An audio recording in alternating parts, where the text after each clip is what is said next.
Well, hello everybody, welcome back to Thieves StarCraft one more time. This is game number 2 between Jab, right here, and Rahvin, down here. Both Protoss players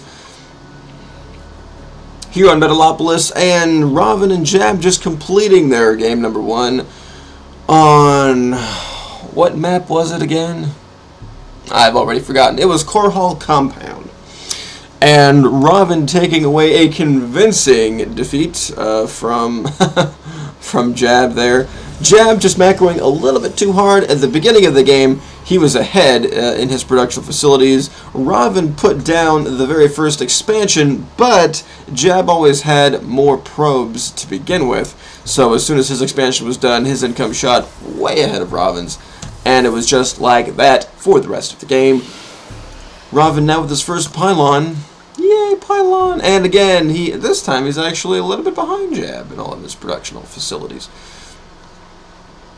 But all that can change with a simple misclick from either player, either getting farther ahead or sinking farther behind his opponent.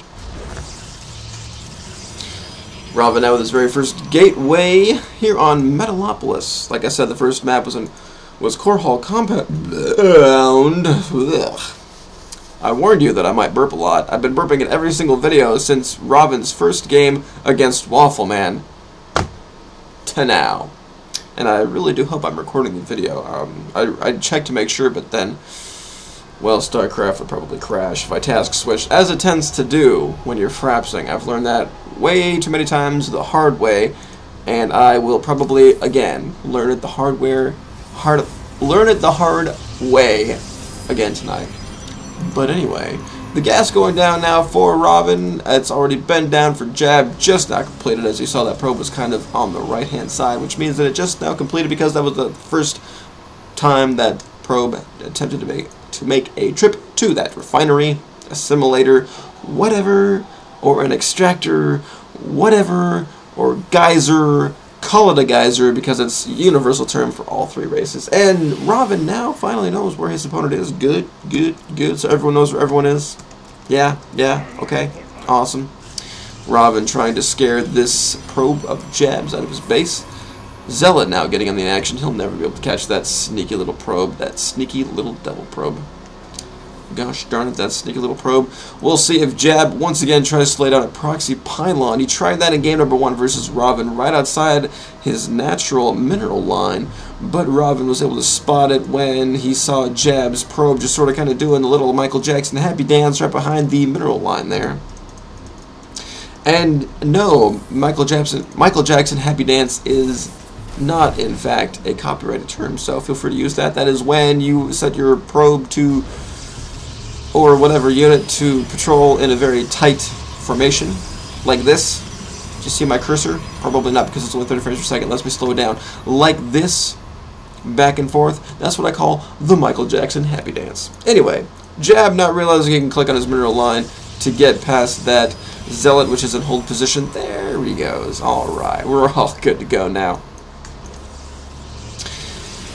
And Rahvin now bringing out his second and third gateways compared to Jab's second, third gateways and a robotics facility. Very interesting. Who's going to have Warp Gate first? It looks like it's going to be Jab, unless Rahvin can pull out some of those super high cool... Oh, that would be why Jab is coming out first. He's just not using his Chrono Boost as efficiently as he possibly could. But he's probably concentrating on getting out more units, which he is beating Jab in so far. Now, if only he was trying to press that advantage. We'll see if he actually does anything here pretty soon.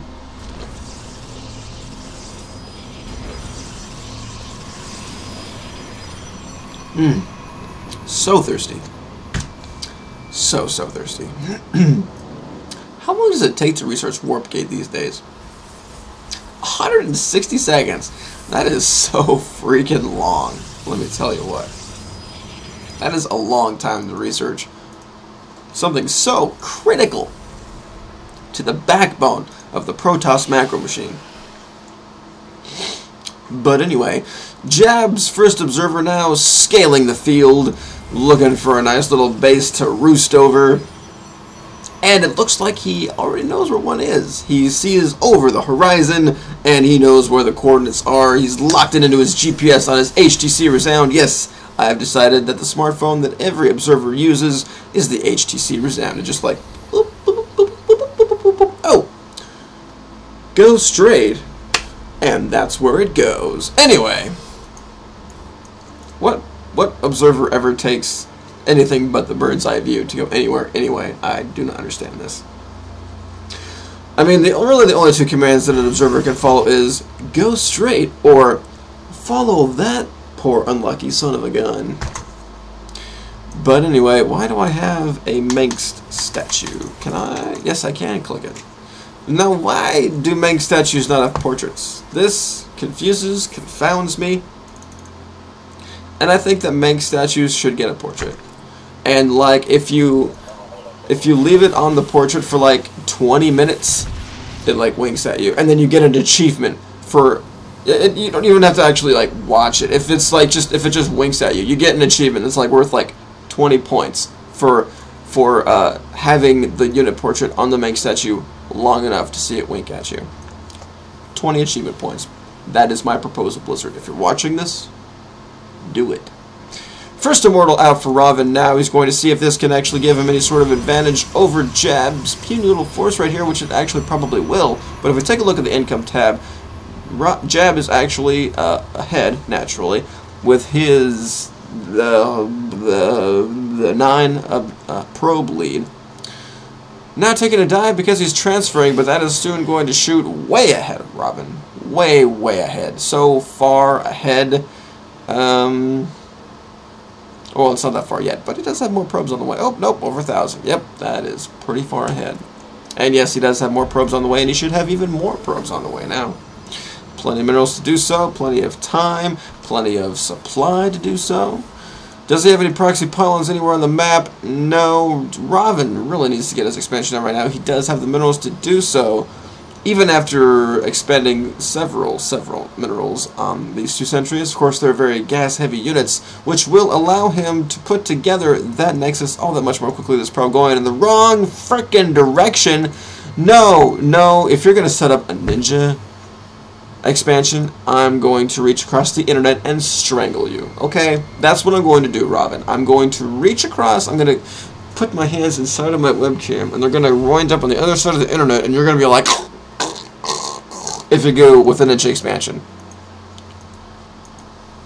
Is this just a rally point gone wrong or something? Was it a rally point gone wrong or something? I do not understand this. I probably should have saw where his vision was, but it looks like Jab is going to return the favor with the highly misplaced probe. Oh, nope, he's just going for the watchtower. Okay. Nope, he's going for the other watchtower. Okay. Jab now with all of the map control, because, well, there's not a lot of map control to be had except for those 2 watchtowers right now, because his army is still sort of kind of chilling. Wow, that's a flock of stalkers right there. That is 8 plus 5 stalkers. That is 13 stalkers, let me tell you what. But Rahvin does have this 1 immortal in the middle of his army, which is quite potent. Not that potent to deal with a pretty big, well, I don't know, for Protoss that's not that big of a supply deficit. But this is a huge income deficit. Let me tell you what, I'm surprised that Jab is not, like, stockpiling his minerals. Of course, he's probably dumping all of his minerals into gateways, and a Twilight Council, and a forge, another forge. My goodness. That is 2 forges now, going down. 4 Jab right now. Let's see how much good it does him against this 1 immortal. 1 immortal, really? Yep, that's it. That's all Rahvin has, just the 1 immortal, and he keeps on throwing probes into his army, which I do not understand.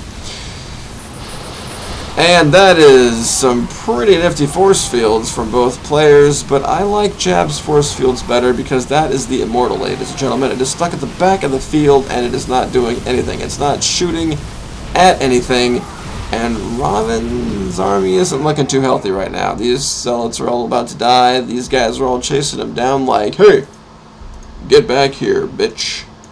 Let me kill ya. Jab's observer is still waiting to see when that tired, sad army is going to be back, and that is right now. So Jab's probe is like, look at these guys, they're lost, and now they're going back home. But anyway, Jab now not pushing the advantage is going to sit back and grab a third, which Rahvin has decided to spot with this pylon. Nice little strategy for him. Jab needs to get his own observer back here because Rahvin has 2 observers around both of Jab's bases in a nice little stranglehold, and I wonder if, oh nope, Jab's going to see that pylon and take it out. What Rahvin was thinking with this pylon placement here, probably would have been better to put it back here, but I don't know, man. I don't know. Now the expansion going down for Rahvin, the nice little third base, and that is, or no, that's the third base for Jab. Rahvin is now pushing out and saying, okay, it's now or never, gotta go all in without all my probes, and that was an that is how Jab spots armies, by sending probes into their death and not waiting for this one observer to bleat back with the information in Morse code,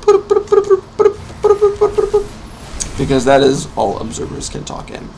They just tap it in on their HTC Resound phones.